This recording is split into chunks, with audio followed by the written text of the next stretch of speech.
Hi, I'm Lance Henriksen. You're watching Bryan Lomax Movie Talk.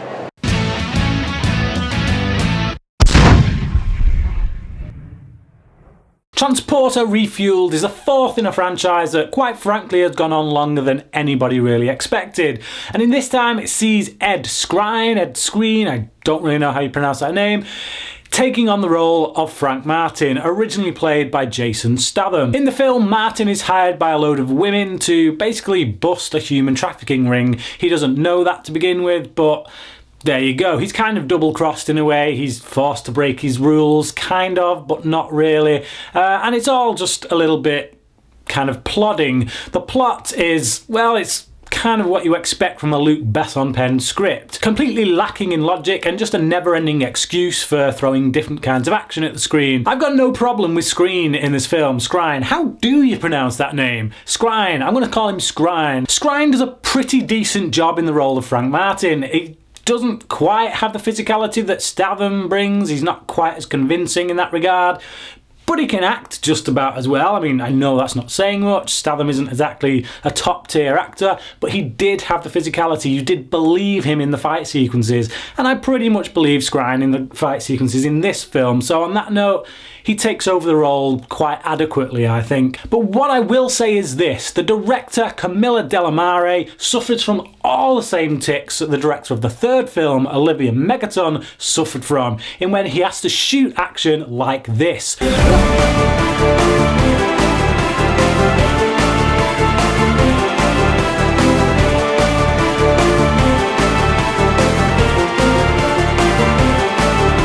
What is it with this style of directing in action films?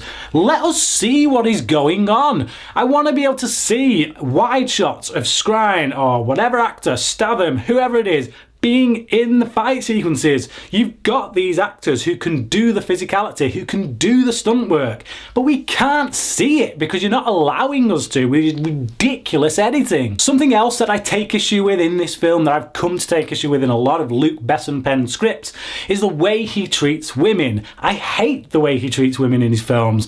He always has a human traffic element.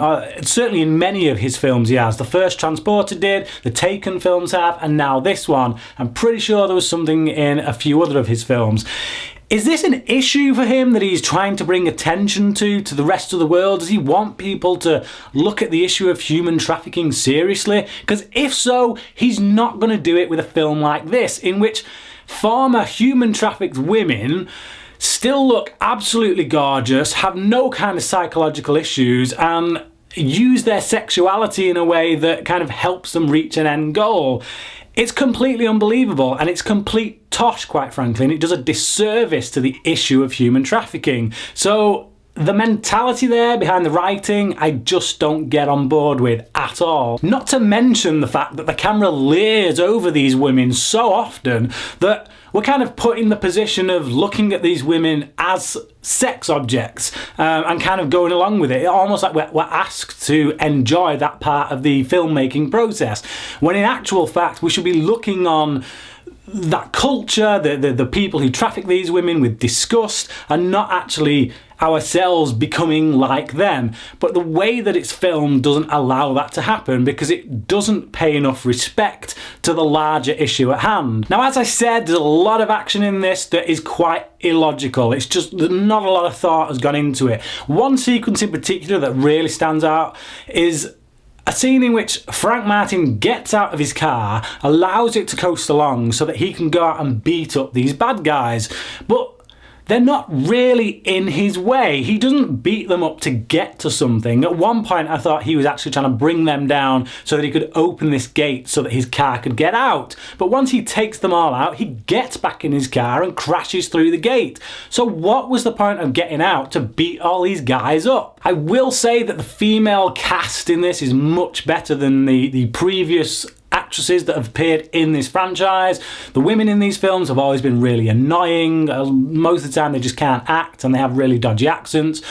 But in this, I do like the actors who are playing them. I don't like the way in which they're presented, but that's more from a directorial standpoint, more from a writing standpoint, whereas the actresses themselves, they do a pretty decent job. There is a pretty decent car chase in this. The action on that is filmed quite well. I like to see that sometimes the camera does slow down in that so we can see what's going on.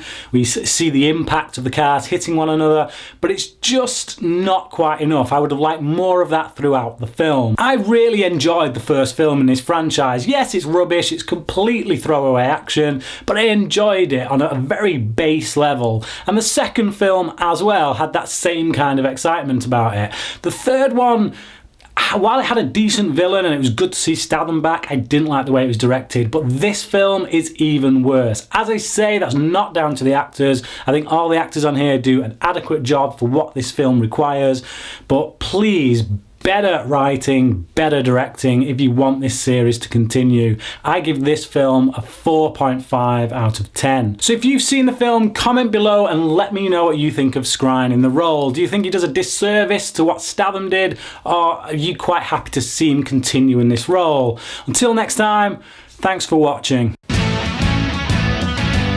Completely lacking in logic and just